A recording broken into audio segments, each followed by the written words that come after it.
ఇంతకుముందు కూడా నేను ఎంపీ ఉన్నప్పుడు దర్శనం చేసుకున్నా.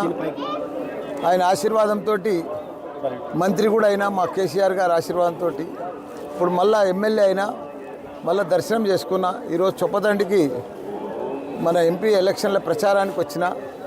ఏది ఏమైనా మన పాత మాజీ సీఎం కేసీఆర్ గారు వచ్చినాకనే తెలంగాణ దేవాలయాన్ని కూడా అభివృద్ధి చెందినాయి. గత ప్రభుత్వాలు ఉండే చాలా ప్రభుత్వాలు వచ్చినాయి పోయినాయి, కానీ కొండగట్టు ఆంజనేయ స్వామిని ఎవరు కూడా పట్టించుకోలే. ఇప్పుడు 100 కోట్లు కూడా రిలీజ్ చేసి అన్నీ కూడా కోనేరు కానీ ఇవన్నీ కూడా పనులన్నీ కూడా జరిగినాయి. ఇంకా 500 కోట్లు కూడా రిలీజ్ చేసిండు. ఇప్పుడున్న ప్రభుత్వానికి కూడా ఆ ఫండ్స్ కూడా రిలీజ్ చేసి పెద్ద ఎత్తున ఇది చాలా పుణ్యక్షేత్రం, పెద్ద క్షేత్రం. మన తెలంగాణలోనే కాదు భారతదేశంలోనే పెద్ద కొండగట్టు ఆంజనేయ స్వామి అంటే మంచి పేరు ఉంది. కాబట్టి దీన్ని ఇంకా బాగా అభివృద్ధి చేయవలసిన అవసరం ఉంది. అందరికి కూడా నమస్కారం, ధన్యవాదాలు. సార్, ఈ మధ్య ఎన్నికలు అయిపోయిన తర్వాత దైవ దర్శనాలు బాగా చేసుకుంటున్నారు. ఏం మొక్కుకుంటున్నారు దేవుడు?